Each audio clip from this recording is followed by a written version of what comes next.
Epsilon-class mutants sit at the bottom of this hierarchy, and their story is perhaps the most tragic of all. These individuals possess mutations that are either completely useless in practical applications, or actually detrimental to their survival. Picture having gills but living in a desert, or having the ability to change your skin color, but only to bright neon shades that make you a walking target. Epsilon mutants often face the worst of both worlds.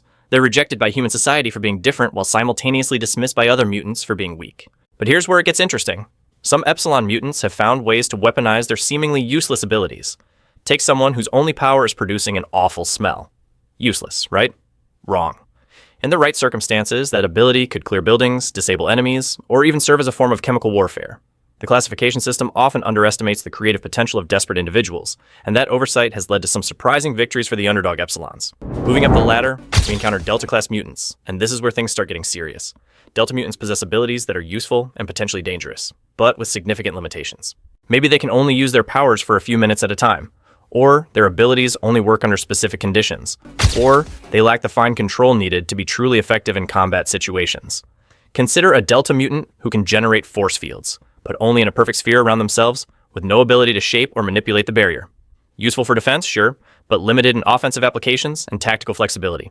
Or imagine someone who can read minds, but only when touching the target. Powerful in interrogation scenarios, but nearly useless in active combat. The fascinating thing about Delta classification is how environmental factors can dramatically alter a mutant's effective power level. A Delta mutant with ice powers becomes significantly more dangerous in winter climates, while a telepath might be overwhelmed and essentially powerless in a crowded city, but devastatingly effective in isolated encounters. This brings us to Gamma-class mutants, where start we seeing abilities that can genuinely threaten groups of people rather than just individuals. Gamma mutants have overcome many of the limitations that hold back their Delta counterparts. Their powers are more versatile, longer lasting, and typically don't require perfect conditions to be effective. A Gamma-class pyrokinetic isn't just throwing around small flames. They're creating walls of fire, launching precision fire blasts, and maintaining their abilities for extended periods without exhaustion. The key difference is sustainability and scale. Where a Delta might exhaust themselves stopping a single attacker, a Gamma can handle multiple threats while still having energy reserves for strategic thinking and tactical maneuvering. But Gamma classification comes with its own unique challenges. These mutants are powerful enough to be genuinely feared by human authorities, but not quite strong enough to operate with complete impunity. They exist in a dangerous middle ground, where they're too visible to hide effectively, but not intimidating enough to deter serious opposition. Many Gamma mutants find themselves constantly looking over their shoulders, knowing they're strong enough to be hunted, but not strong enough to end the hunt permanently. The psychological impact of Gamma classification cannot be overstated. These mutants often struggle with questions of responsibility and restraint. They have enough power to solve problems through force, but not so much power that they can ignore the consequences of their actions. This internal conflict shapes their character development and often determines whether they become heroes, villains, or something in between. What makes this classification system truly dangerous is how it influences both human and mutant behavior. Governments use these rankings to determine resource allocation for anti-mutant operations. Military strategists plan engagements based on expected classification levels. Even other mutants make judgments about alliance and opposition, based on where someone falls in this hierarchy. The system creates a self-reinforcing cycle of conflict and mistrust that goes far beyond simple power comparisons. Beta-class mutants represent a turning point in the classification system where raw power begins to merge with genuine tactical significance.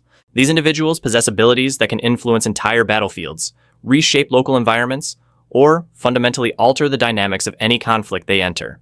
Unlike their Gamma counterparts, Beta mutants have crossed the threshold from being merely dangerous to being genuinely game-changing. What sets Beta mutants apart isn't just the scale of their abilities, it's their capacity for strategic impact. A Beta-class weather manipulator doesn't just create storms. They can coordinate atmospheric conditions across multiple city blocks, timing lightning strikes with the precision of a master tactician while simultaneously generating fog cover for allied movements. The difference between Gamma and Beta isn't just bigger numbers, it's the ability to think and operate on multiple levels simultaneously. The psychological profile of Beta mutants reveals fascinating patterns that the classification system both creates and responds to. These individuals often develop what researchers call command presence, an instinctive understanding that their abilities place them in leadership roles, whether they want those roles or not. Many Beta mutants report feeling isolated not because they're feared, which they certainly are, but because the responsibility of their power level creates emotional distance even from other mutants. This isolation breeds different responses in different individuals. Some Beta mutants embrace their role as natural leaders, forming teams and taking charge of situations with the confidence that comes from knowing they have the raw power to back up their decisions. Others retreat into themselves, becoming increasingly paranoid and controlling as they realize that everyone around them is either plotting to use their power or plotting to eliminate them as a threat. Here's where the classification system reveals its most insidious aspect. It doesn't just measure power, it shapes destiny. Beta mutants find themselves pulled into conflicts they never chose, simply because their power level makes neutrality impossible. Governments want to recruit them, terrorist organizations want to eliminate them, and other mutants want to either follow them or challenge them. The classification becomes a prison of expectations and obligations. But the real complexity emerges when we examine alpha-class mutants, beings whose abilities transcend normal limitations and enter the realm of strategic weapons. Alpha mutants don't just participate in conflicts, they determine outcomes. Their presence on any side of a dispute fundamentally alters the calculus of victory and defeat.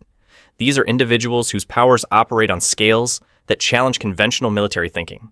Consider the difference between a beta telekinetic who can lift and manipulate several tons of material with precision, and an alpha telekinetic who can disassemble molecular structures while simultaneously coordinating dozens of separate telekinetic fields across vast distances.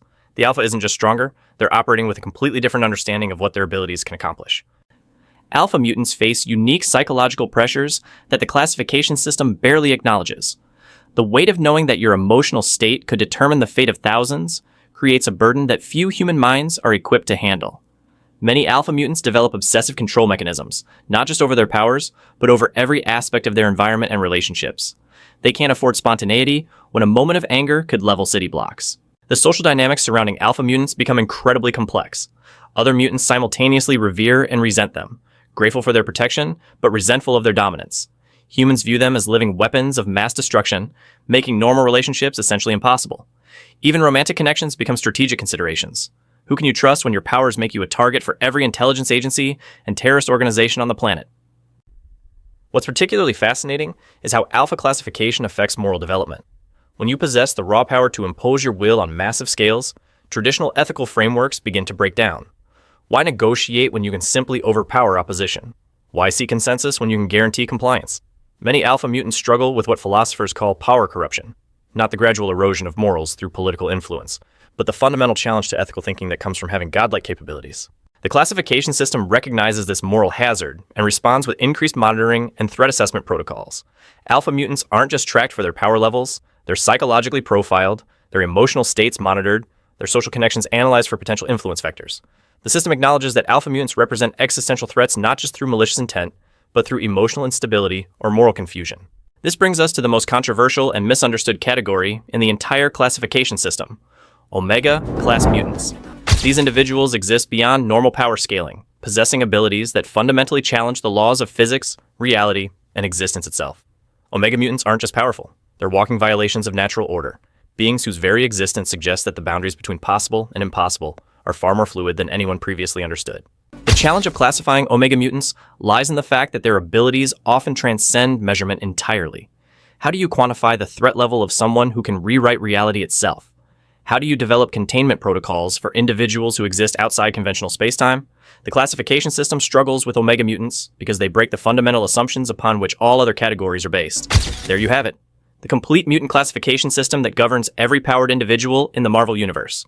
From the tragic Epsilons fighting for recognition to the reality-bending Omegas who exist beyond comprehension, each category tells a story of power, responsibility, and the complex relationship between ability and identity. But here's what makes this system truly fascinating. It's not just about measuring strength or cataloging threats. It's a mirror reflecting humanity's deepest fears and prejudices, a tool that shapes destinies and determines who lives, who dies, and who gets to call themselves human. Every time a mutant manifests their abilities, they're not just discovering their powers. They're being sorted into a hierarchy that will define their entire existence. The next time you watch an X-Men movie or read a comic, pay attention to how these classifications influence every interaction, every conflict, and every alliance. Notice how Wolverine's alpha status gives him automatic respect, how Storm's Omega potential makes her a target, how countless unnamed Epsilon and Delta mutants struggle in the shadows. The classification system isn't just comic book lore, it's the foundation that everything else is built on. Understanding these categories changes everything about how you view the mutant struggle. And honestly, it should. Because in the end, the real question isn't what class of mutant you'd be. It's what kind of world we're building when we reduce people to threat assessments and power rankings.